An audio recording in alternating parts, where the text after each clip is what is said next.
ಒಂದು ವರ್ಷದ ಹಿಂದೆ ಭಾರತದ ಸಶಸ್ತ್ರ ಪಡೆಗಳು ಆಪರೇಷನ್ ಸಿಂಧೂರ್ ಸಮಯದಲ್ಲಿ ತೋರಿದ ಅಪ್ರತಿಮ ಧೈರ್ಯ, ನಿಖರತೆ ಮತ್ತು ದೃಢ ಸಂಕಲ್ಪವನ್ನು ಮರೆಯಲಾಗದು ಎಂದು ಪ್ರಧಾನಿ ಮೋದಿ ಹೇಳಿದ್ದಾರೆ. ಅವರು ತಮ್ಮ ಸಾಮಾಜಿಕ ಜಾಲತಾಣದಲ್ಲಿ ಆಪರೇಷನ್ ಸಿಂಧೂರ್ನ ಮೊದಲ ವಾರ್ಷಿಕೋತ್ಸವವನ್ನು ಆಚರಿಸಲಾಗುತ್ತಿದೆ.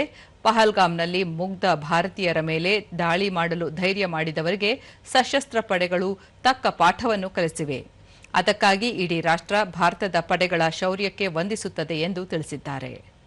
ಆಪರೇಷನ್ ಸಿಂಧೂರ್ ಭಯೋತ್ಪಾದನೆ ವಿರುದ್ಧ ಭಾರತದ ದೃಢ ಪ್ರತಿಕ್ರಿಯೆ ಮತ್ತು ರಾಷ್ಟ್ರೀಯ ಭದ್ರತೆಯನ್ನು ಕಾಪಾಡುವ ಅಚಲ ಬದ್ಧತೆಯನ್ನು ಪ್ರತಿಬಿಂಬಿಸುತ್ತದೆ. ಜೊತೆಗೆ ಭಾರತದ ಸಶಸ್ತ್ರ ಪಡೆಗಳ ವೃತ್ತಿಪರತೆ, ಸನ್ನದ್ಧತೆ ಮತ್ತು ಸಂಘಟಿತ ಶಕ್ತಿಯನ್ನು ಸಹ ತೋರಿಸಿದೆ. ಭಯೋತ್ಪಾದನೆಯನ್ನು ಸಂಪೂರ್ಣವಾಗಿ ನಿರ್ಮೂಲನೆ ಮಾಡುವ ನಮ್ಮ ಸಂಕಲ್ಪಕ್ಕೆ ನಾವು ಬದ್ಧರಾಗಿದ್ದೇವೆ ಎಂದು ಪ್ರಧಾನಿ ಹೇಳಿದ್ದಾರೆ.